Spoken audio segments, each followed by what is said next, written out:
Gut, drive, determination. The true story of Nick Dunn, surviving hell. 6 years falsely imprisoned in an Indian hellhole prison.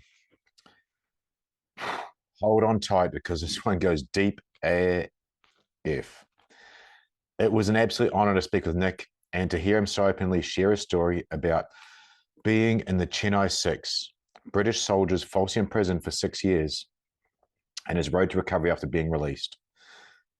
Author of the book, Surviving Hell, he openly states in this show that the one person who saved his life was his sister. And it's because of his friends and family that he's alive today, no longer suicidal and on a recovery journey from such an inhumane period of his life. The prison scarred him. This is clear to hear and see in Nick's emotional words and language. However, he is rekindling his pride and preciousness of life, and I'm proud to bring his experience to you all. Joining the British Army was a calling for him, and now after the depths of being weak, broken, and ashamed, he is using his gut, drive, and determination to claw his way back to a new chapter of his life, one with hope.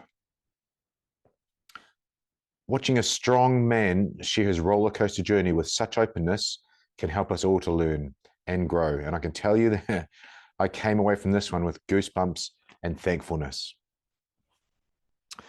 The Chennai 6 were all British former soldiers traveling on an anti-piracy ship, the MV Seaman Guard, Ohio.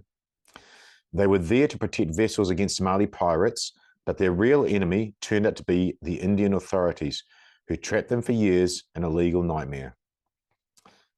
The men were falsely charged with intruding in Indian waters and the possession of illegal weapons. Nick lost 4 years of his life in India, the bulk of it in appalling conditions at Chennai prison. Despite this, he refused to buckle, and now he tells his full, inspiring story for the first time. You can find Nick's book on Amazon in the link down there. Surviving Hell, if you're listening, you want to punch into the search engine, and on Insta, and that link is in the show notes, but he's under Nick J. Dunn 86. Thanks for watching. Hi, I'm Damien Porter, former Special Forces operator, high performance living coach from hownottodie.com.au, and you can listen to my Straight Talk Mind and Muscle podcast, sponsored by realketonesaustralia.com, the best and most effective ketone supplement on the market to reduce anxiety, enhance brain performance, and supply twice as much energy as glucose. Thanks for watching. And we're live. Welcome to the Straight Talk Mind and Muscle podcast. Welcome to my guest today, all the way from Newcastle, Nick Dunn. Good morning. Thanks for having me on your show. Thank you for taking the time. Thank you for having the patience to organize it. So you've got an amazing story that resonated with me quite a lot, and I can't wait to read your book. I've seen some of the interviews you've done. I've got some brush strokes of it, and I really want to bring your story to the audience today, and they can go and look at your book, Surviving Hell. So I'm hanging for the audio book in a Geordie accent, Nick. That would be quite interesting. So the focus of this, I don't normally say what the focus of an interview is, because normally it's very organic and we're just telling that person's story. But I'd like this focus to really be on your journey, your experience, what happened around India and so on, but also on the mental health side. So with that in mind, and I try to remember this in the shows, I want to do something at the start of the show with you. It's called a 2-word check-in. So I want to just use 2 describing words of how you're going at the moment. Right, no problem. Okay. 2 words on how I'm going at the moment. Difficult. Yeah. I think life is quite difficult for a number of reasons. But with the right mindset, you can plod on as best as you can. You will overcome. You can't always overcome everything. You've just got to ride the storm, as they say, as best as you can. Hope. I hope things can materialize into a better, prosper future. We've had a lot of misery, doom and gloom, and a lot of people, heads of state, saying we need to do this, we need to do that, and like I say, it merges into the first word, difficult. Mm, But you've got to hope and pray for the best, and I do that. I hope for a better, brighter future. The What goes in my head is it never pause forever. The storm always breaks up and the sun will always shine. I always have that in mindset. I class myself as a realist, more than doom and gloom, or very hopeful with everything. I see it how it is in life. absolutely. And that shows through, Nick, in some of the interviews I saw, particularly with your sister behind you and sorry, beside you, and the one I watched yesterday. So I'll paint the picture for the listener, and your story is one of a kind, or possibly six of a kind. Um, you, from what I gathered, you're a British soldier. You moved on to military contracting, doing anti-piracy work, much as some of my other commando buddies did. You're in international waters, and you were apprehended by Indian authorities and went to spend a long time in prison, falsely imprisoned under false pretexts. What I'm saying with your two-word check-in there, it really showed that you've got that hope, you've got that positive mindset, but realistically as well to get through that. So maybe we could start at the military side, your basic background, and then going into the contract, and then the actual incident, and then starting to go into what the hell you went through. And I use that word because it ties in so well to your book, Surviving Hell. Yeah.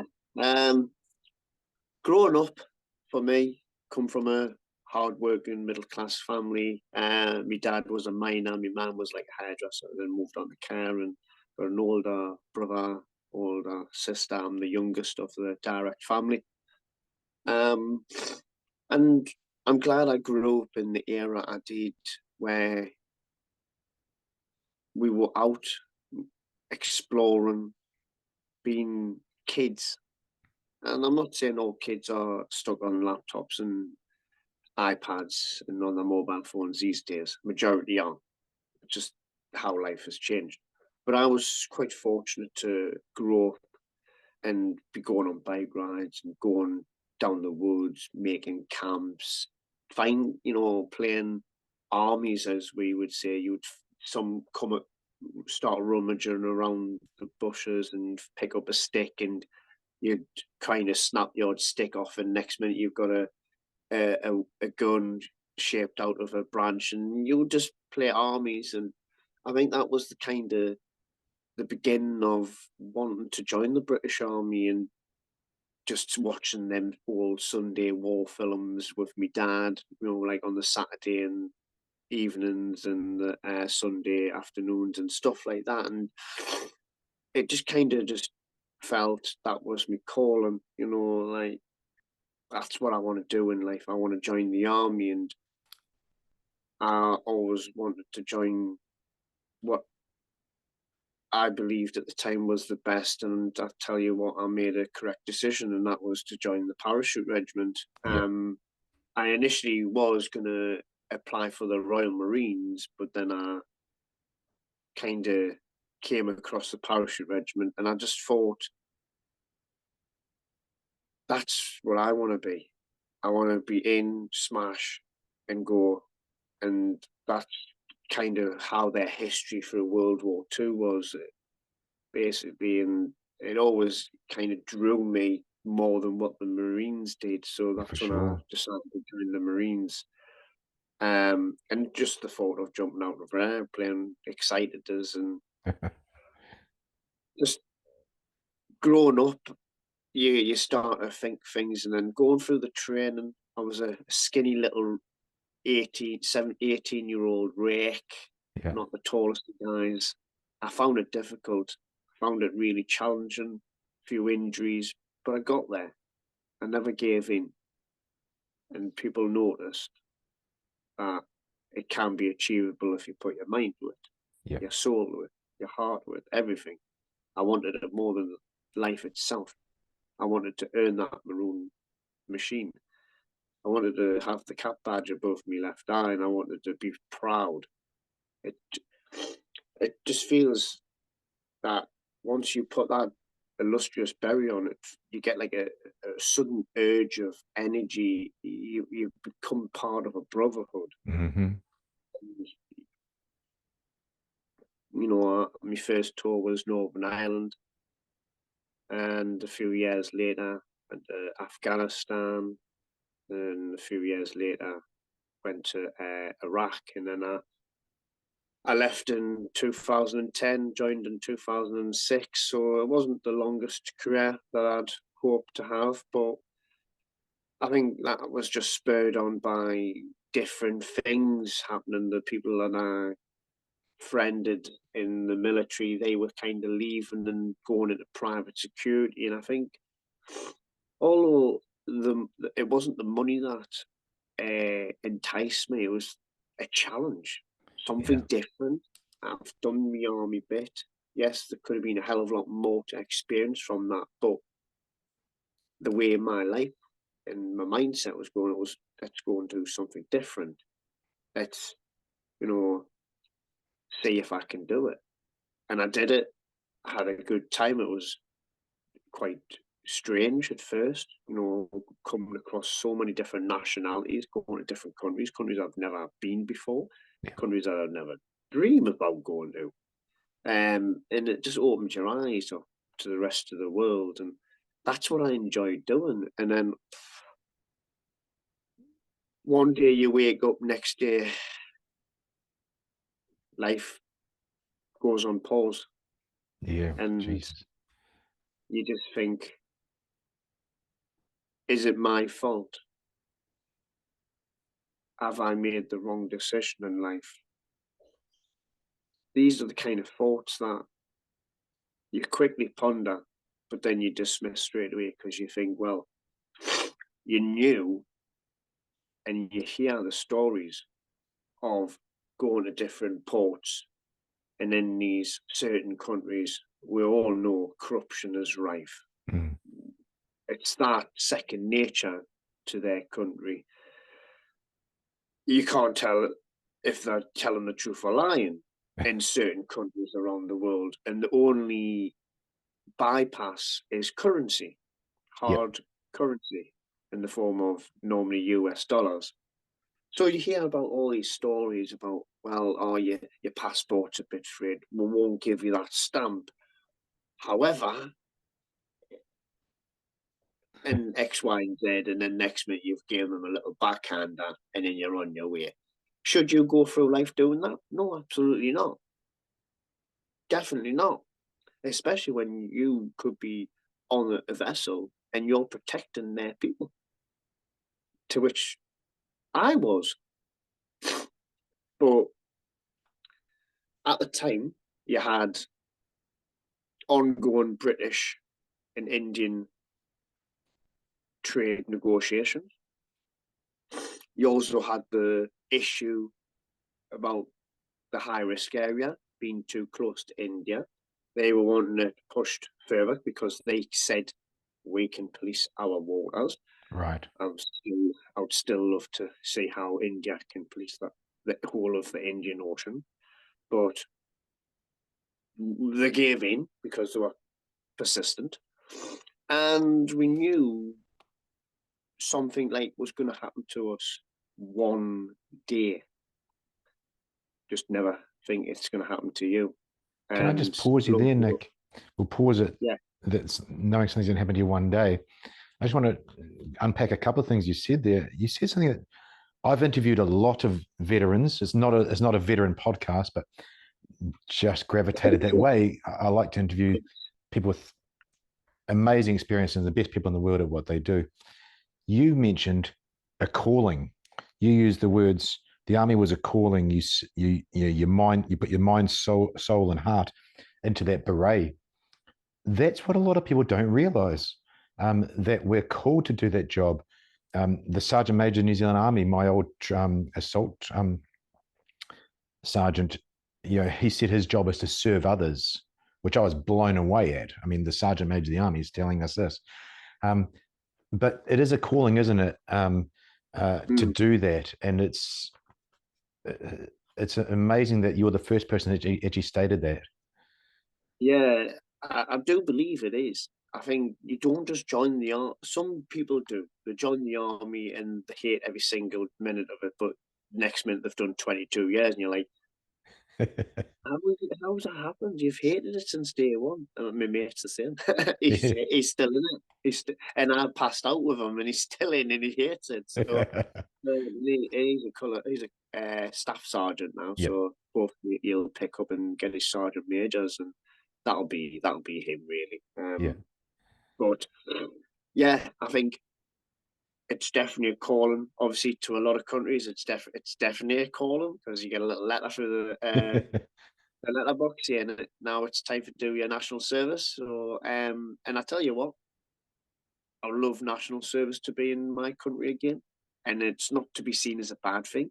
We're not saying you must do that, but I think it should be there, because I tell you what, when I joined the army in training at the grand young age of 18, I didn't know my head from my arse.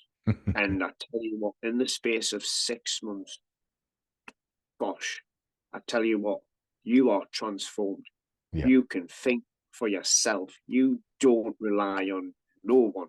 You can do it yourself, because they've taught you. They have, Like, yeah. little things, ironing, being able to cook. Yes, it might not be the most Gordon Ramsay style kind of meal, but you can fend for yourself. In this day and age, you need to survive. You need to fend for yourself, and joining the army is definitely It's an step. opportunity. It's an opportunity, Nicky. You kind of said it there between the lines. I'm not saying you have to do national service, is kind of what you said, but if the opportunity was there, because it's not Yeah, there. And going back another stage, you talked about kids. Dan Cooper, 18 years, Australian Special Air Service. His show's coming out soon. Our interview. He talked about it's a societal issue. It's not the kids' issue. So it's up to no, us to yes, then teach the kids.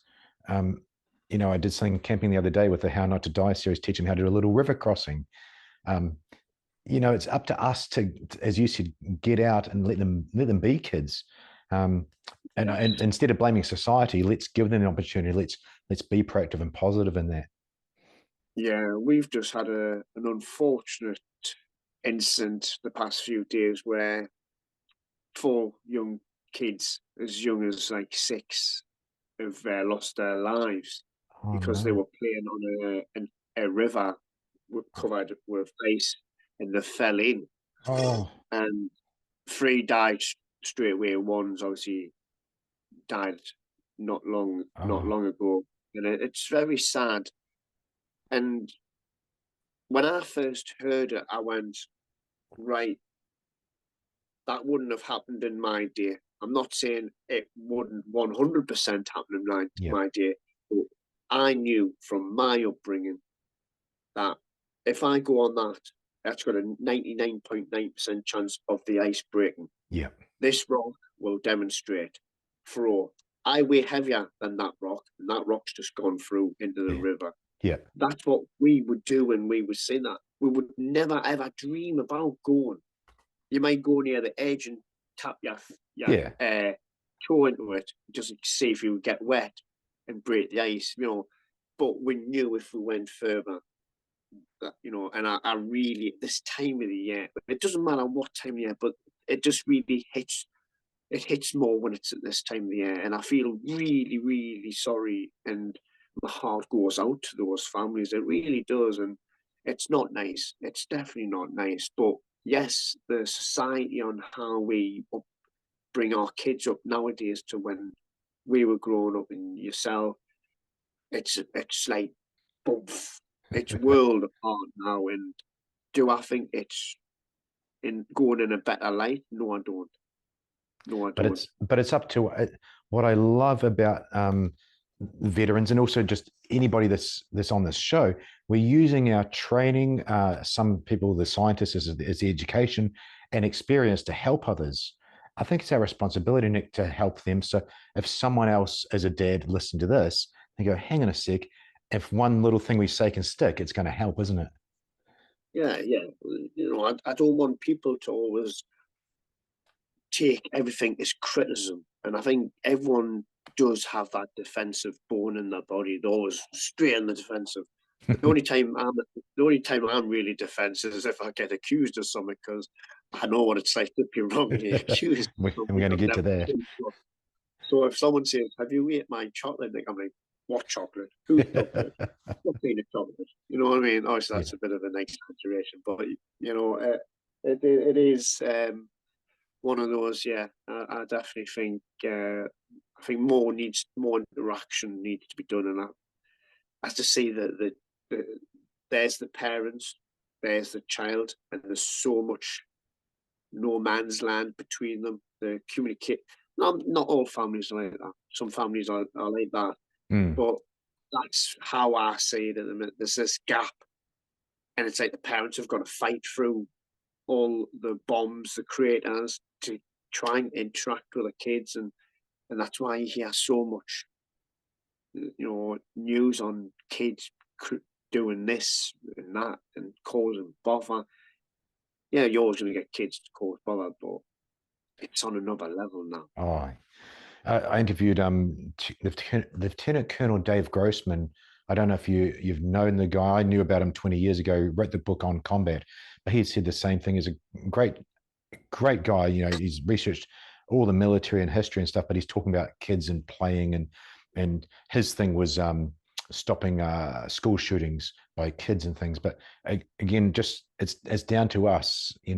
What good play looks like, what the right parenting looks like, those things. I'd like to push on to where you're at now. In the story, the military contracting, just carrying on from that calling part. Yeah, I wasn't a military contractor. I had been asked to do a couple of gigs while I was working for police. Didn't do it, but yeah, again, moving from the military to contracting, I'd suggest there's a bit of the pull there as well. Can you just talk through mm, that, and then we'll go through what happened? yeah. Well, it was a few of the guys that I used to surf with who kind of were doing the anti-piracy, and they just kind of got in touch and said, "Nick, have you ever thought about this piracy?" Obviously, me playing the stupid idiot pirate, Jack Sparrow.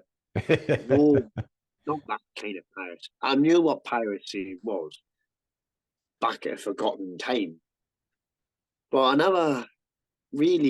you never really heard, even when it was the height of it. I know it was like a bit of a flat, but you never really heard about it. Obviously, when the film Captain Phillips came out, I think a lot of people were a bit more educated, but they just saw it as a film. They didn't really know that the real Captain Phillips actually did exist and he did actually support work. Yeah. And my local media Wait, went and done a Skype interview with him. wow. Look, we were at the fire station, and a couple of the guys thought it was a film. They didn't know it was literally based on a real story. Yeah, it's definitely Americanized because it definitely never happened that way. But that's the thing. Even if they did say take my book and turned it into a film, there would have to be things in it to make it more entertaining, to draw the viewers. They're not directly lying; they're just chucking a little exaggeration in. But Yeah.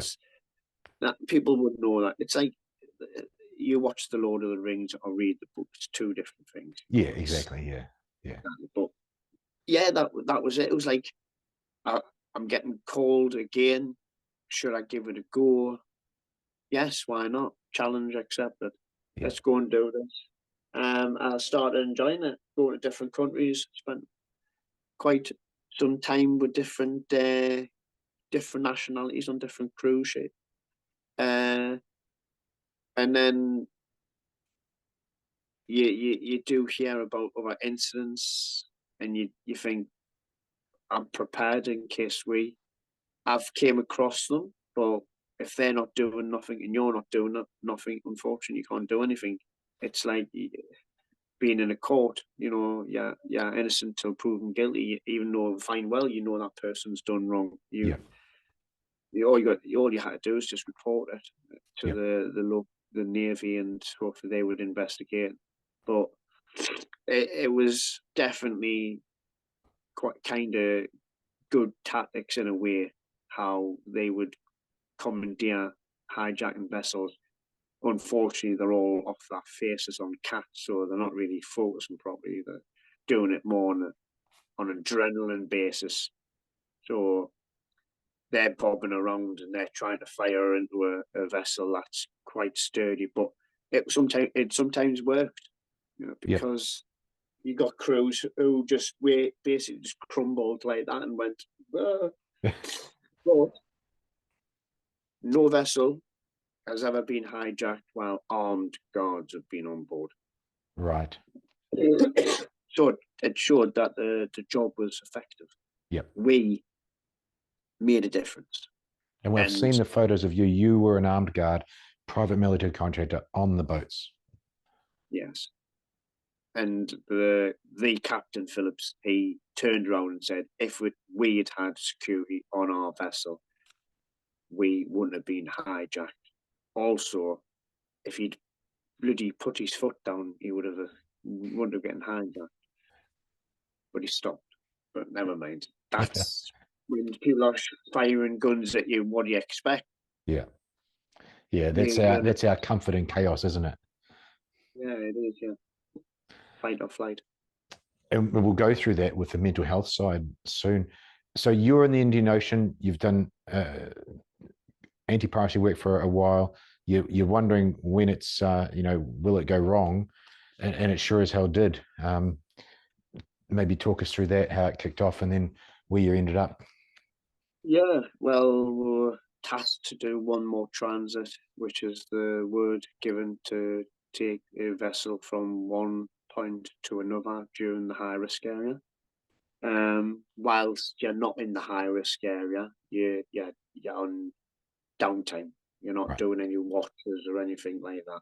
Once you're in that high-risk area, you will then do your watches in your team with your team members on the bridge, just making sure there's no incidents, checking the radar, etc. So we were going from Muscat, heading towards Sri Lanka, and our company had little floating armories, little support vessels dotted around the high-risk area, and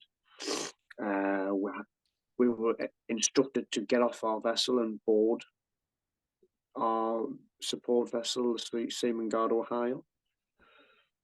We did that, and then that was just us. Wait till the next transit to come along and just crack on. So we'd finished our job, down tools, and it was like some behave, try and just enjoy being on a little ship in the bobbing around in the Indian Ocean, still getting paid. Things would have been better if you were on a vessel actually doing your job, but it just gives you a different side to the whole job. Yeah. Couple of days on there, and then we ceased to operate, and then we went to the neighbouring country, which where we were was India, and we needed fuel and provisions. This has got nothing to do with me. I'm just classed as a passenger, just oblivious to anything. Probably wondering what the chef's cooking for food that evening. And then with the 11th, 12th of October 2013 were taking fuel on board by the vessel, but we had to stop that because of the sea state. There was an ongoing cyclone. We weren't in the eye of the storm, but it was quite nearby to cause a lot of disruption in the sea. So they had to kind of cancel that and try and do it another day. But I just looked at the tactical deployment officer and I said, I'll see you in the morning, or I'm off to retire. Yep. And that was it. And then hours later, I go by, we get a wake up call, and it's the tactical deployment officer, and he's saying, just to let you know, we've been boarded by the Indian Coast Guard, and we're under instruction to go to the port of Tuticorin under armed guard for investigation. I was Wow. like, okay, is this? Are we getting a bit? Are we being kidnapped? Are we being arrested? Or what? You know, like, what on earth's going on? Yeah, of course. You don't know. Like I say, one day I'm doing my job, a bit, not really technically doing it, but I'm still on the job front. The next minute I'm getting ushered into the port, and from where we were to how long it took us to get to the port, I queried. I said, "Why are we going so slow? It should have only taken 45 minutes." And the reason why it took so long is because I was waiting for the rest of the welcome committee to be portside. Wow. Wow. And when we came into the port of Tuticorin, I shit you not, I must have counted at least a minimum of 50 people. Wow. That's not including port workers. Yeah. That's like media and people in white. And I'm like, what is going on? So once we had docked, it was like a free for all, and we had to assert some action and get that forced and say, you can't just come onto this vessel. If you just come on this vessel, you'll capsize. The one Yeah. Yeah. literally all around this vessel, and we had to go, whoa, whoa, whoa, who are you? What are you? Show what ID. We want to book an in Yeah. plan. And that ruffled their feathers because they thought that we will just do what we want. And we're like, under maritime law, no, you're doing it this way. This is a maritime incident. You follow maritime law. No. And they didn't like that. Now So this that's was, where I want to. That's where I want to interject. Thank you for bringing that up. I listened to Paul Jordan's book, something about No Easy Day. Or long story short, he was a SAS Australia guy, 24 days in Indian prison. And what I got from that, Nick, was exactly what you're saying. Was this all about Indians' face and going down to not honor, but just them trying to save face and put their assert their authority on you? their face. They were trying that for 4 years Yeah. and nothing. They couldn't save face. But you know what? The world knows what they're like, and they're not interested. Wow. So it didn't matter. But to their mindset, they A were, tiny were little like, mind. we've dug a big hole here. Can someone give us some ladders? No, you're not getting ladders. You can just crawl out of this hole because you've made it. You've made a mountain out of a molehill, Yeah. out of spite, A out spite. of Spite. That's the word, spite. you've did it out of spite. You've not done it because you believed there was something wrong. You've done it out of spite, out of hatred, Yeah. and you've did it because you were in the southeastern state, a state that cannot comprehend that British ruled them.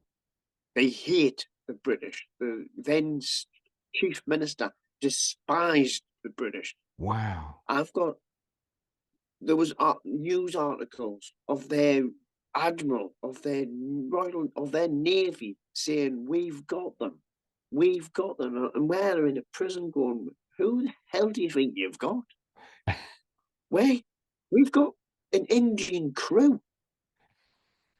The amount of shit and lies they were spouting in their media.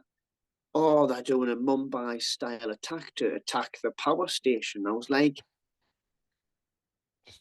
the power station's probably not even switched on because since I've been here, I've had power cut upon power cut.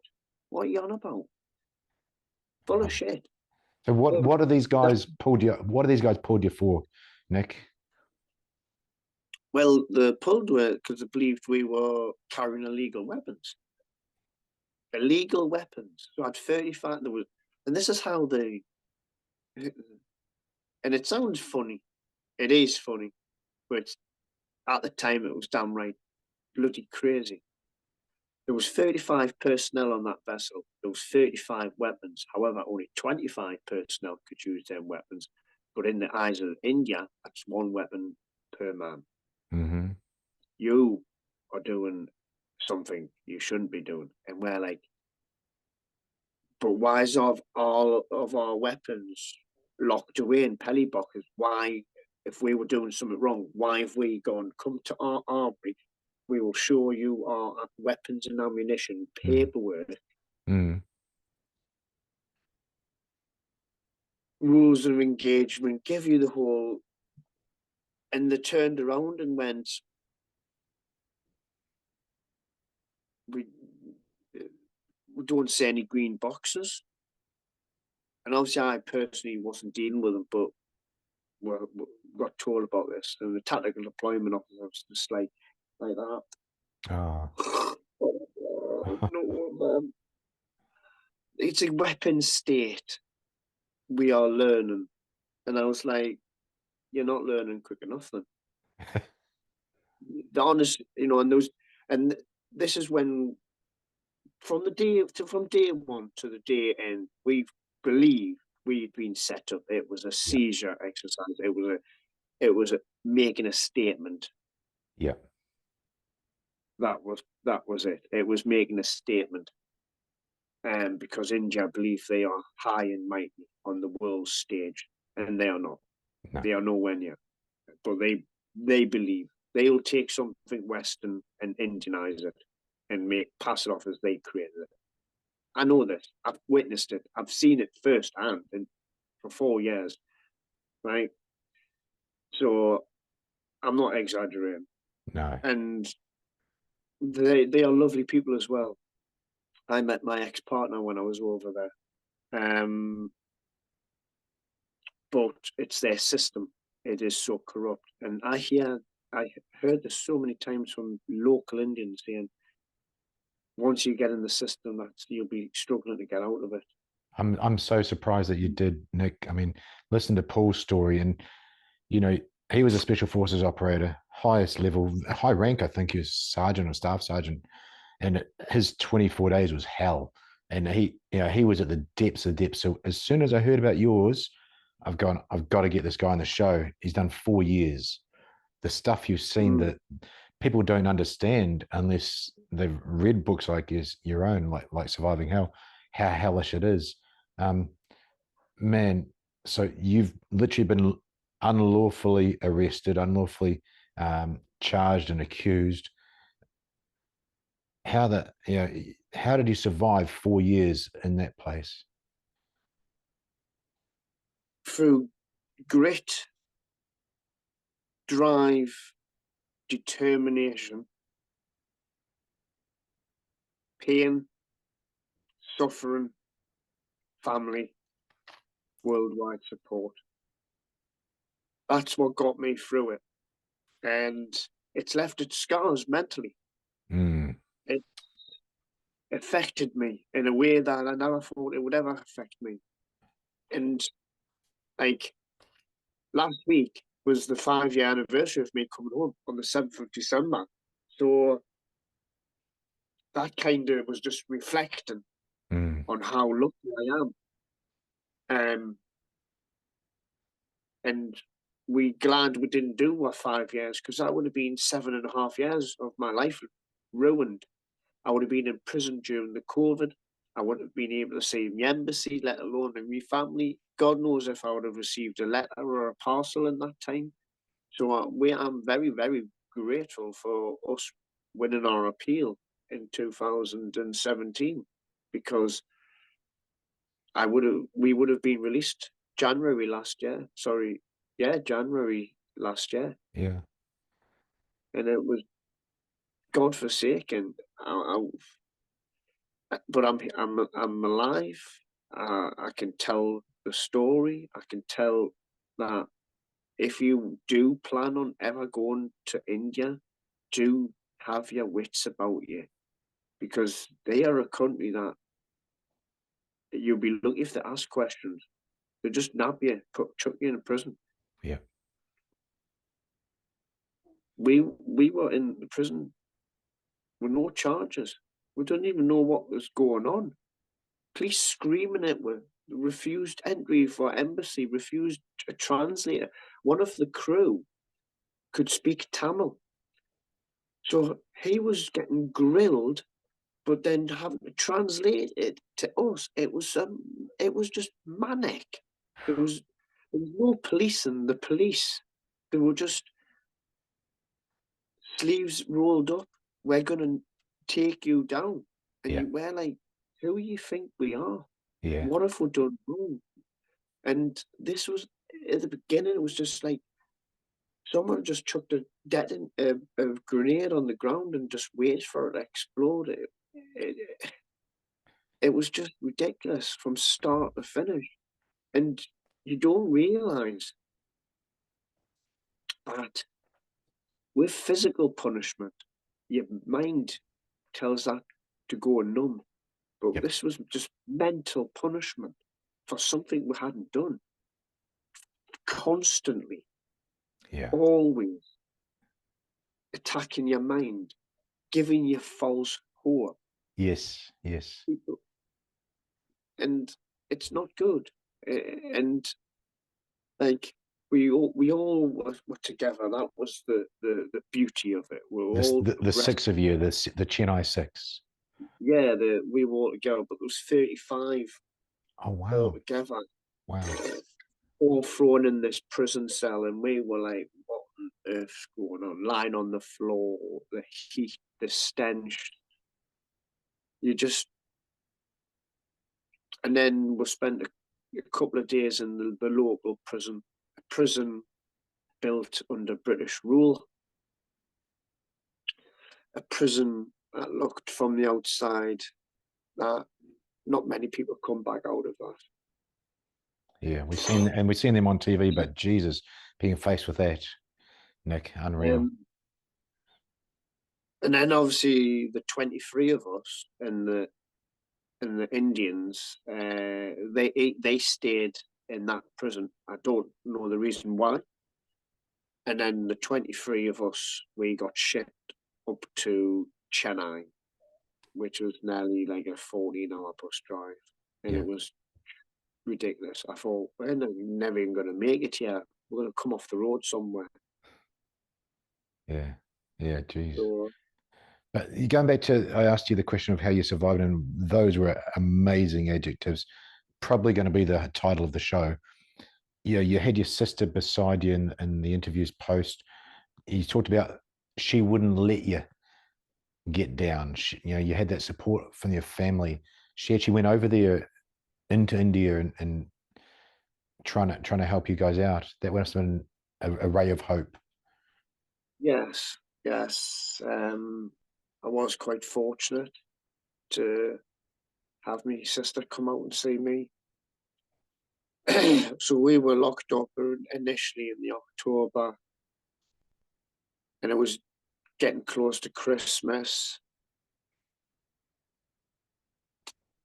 My mum suffers a double aneurysm Ah, 5 days before Christmas. I haven't got a clue.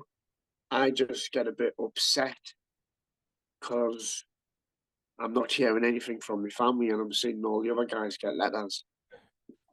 And I'm getting myself upset, and I'm getting myself chewed, and the embassy comes in to prison to see her. And I look like a bag of shit. I'm like, what's going on? Why have I not heard nothing from my family? yeah, And the mad thing is, like, one of the guys had had a visit from his family, and he was told to stay behind from the meeting. right. So 1 minute I'm like doom and gloom, and then next minute they go, "Oh, Nick, can you can you stay behind?" Where I was like a Cheshire cat, wasn't I? I was like buzzing the tits off. I thought, "Oh yes." And then it sharp changed like that. It felt like someone had just destroyed us. It felt like all the pain in the world descended on me. In military, we've got this saying, the red mist. If you let the red mist consume you, you lose control. There's only one outcome. Yeah. And it's not pretty. So I get a letter from the embassy saying, by the way, and it's me sister, even their face changed. They didn't know what to say. They were just went, look, I'm sorry, but here's a letter from your sister.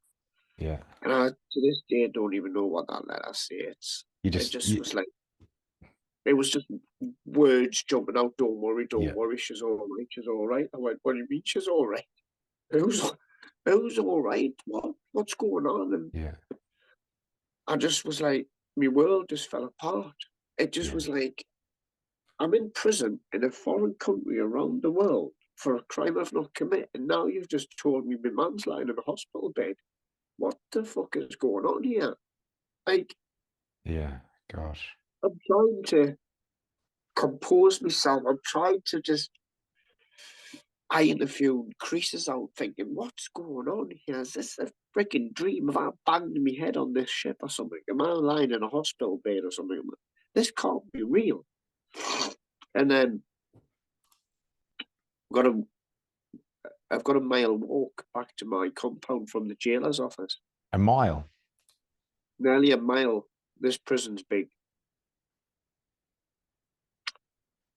And I walked out, and I've got the Indian prisoners chucking stones, hurling abuse.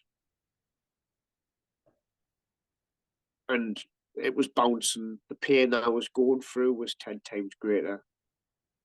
They were just like background noise. And I was just moping. Feel like, should I let this red mist consume me now? Mm. But something inside says no. So I was battling that red mist. And I finally got into our compound and I saw one of the other guys. And he saw me. He says, come on, let's go for a walk. And I just broke down on him. I just broke down. I just went, you know what? That's it. I can't do this. Fuck this. I can't do this. Yeah. And he says, yeah, remember what you are. There's no such thing as can't. It's won't. You won't do that, but you will do that. There's no such thing as can't. You can't do this in life. No, you can. And Wow. you just have to get past that little chapter and go straight forward, head towards the light. Yes, it becomes blinding and then it becomes dull because they were forever moving the goalposts. They would build up that momentum and they'd just go and then bring you back down. And then you've got to go through all the stages of building yourself back up. And that's mentally tiring. And at that time, you don't really feel it because you're in the fight. Yeah. Survival. You can't see the big picture. No, you are just tunnel vision. You're just seeing what you can see in front of you. Yeah. You can't see what's happening. Yes, you get letters from home. But I was always asking, and I know they were holding a lot from me. You have to. We should never lie. But sometimes it depends when you've got to lie. You've got to lie for the right reasons. Because if you tell the truth to someone who's in a difficult situation, they might not handle that and they could plummet. And I tell you what, in that prison, one day is different to the next mentally. Yeah. It's like Groundhog Day as a whole, but one day you would wake up, next day, no. The most unnerving, horrible sound is hearing them keys turning that lock. when the door shuts and the keys turn on in the evening, that's when you feel at your most vulnerable. The hairs stand on the back of your neck, the shiver down your spine. That's when you know your freedom is gone. Have you heard Every that night, sound again since? no, fortunately, Yeah, but it's always there. It'll always be there. yeah. Look, And you feel freedom disappear. Jesus. Wow. And it's hard because every night I went to bed, I dreamt of my family. The day I would come home, 4 years every day, that's enough to send someone crazy. Exactly. And look, Nick, that's why I was so passionate. And again, thank you for taking the time. We pulled this together in like a week because you and I just connected with the help of now a friend, Ronan Yeah. Engelbrecht. I just Yeah. put a quick little interview with Ronan on yesterday about how he survived an incident at 20 years old. But obviously, it was after the 5 year anniversary of the release, and I wanted to reach out and try and grasp and try and get you to paint the picture mental health wise, because you survived on grit, drive, determination. And we've got three other words there that I'll have to go back and write down from the recording. But how have you survived the last 5 years? Where are you going? Can we just find out what's going on in there, and in order to help others and yourself Yeah. and me? I've been in those dark places. I have not, and I would never try and blow smoke that I've been through what you've been through. But painting a picture for other people, you spent 4 years in a horrendous, like in hell. And I'm sure Yeah. when people read your book, Surviving Hell, they'll understand, as I understood with Paul Jordan's book. But that hell could be someone's own personal small thing that for them is just as bad. So can we somehow look at the rebirth, look at the how you get to 5 years, how you are standing in front of me now, being so authentic and so open to you telling your experience when it's obviously so difficult. You're in it's done so well. How have you got to here? Well, a bit of a mixture, really. I think 5 years already. So that's the good thing. Time flies when you're having fun, so to say. Coming home, it was just surreal, amazing. It was like winning the lottery. You're so overwhelmed with emotions. You've dreamt of this moment for 4 long years, sorry. Yeah. And you're back home, you see your family, and you're starting to get used. I came back home in December, so you can imagine I was freezing my tits off. You would be. Because where I was in the south of India, the average temperature was 30 degrees, and when we were in prison, we experienced well, I've obviously experienced it when I was out of prison as well, but the southern monsoon, and I tell you what, it was freezing at 24 degrees, and people will go 24 degrees. I'll be in my bikini and that, man, Nick. But you're 24 degrees. You're in your woolly jumper and hat. Oh, it's so mad. But like coming home, doing interviews and getting invited to nice places and just seeing my family again, getting back into a routine of just life. Everything was just alien to me. The sound, so quiet. Yeah. India's bustling, tooting horns, going off left, right, and centre. It's a very busy country. Mm. To being back home and it to be so quiet. And then it wasn't too hard for people to see me out in public. I had long hair still, and I was looking around like I was an alien, like I just woken up from 1,000 years sleep or something. I was like, I know this is, but I can't remember. I'm like, Yeah.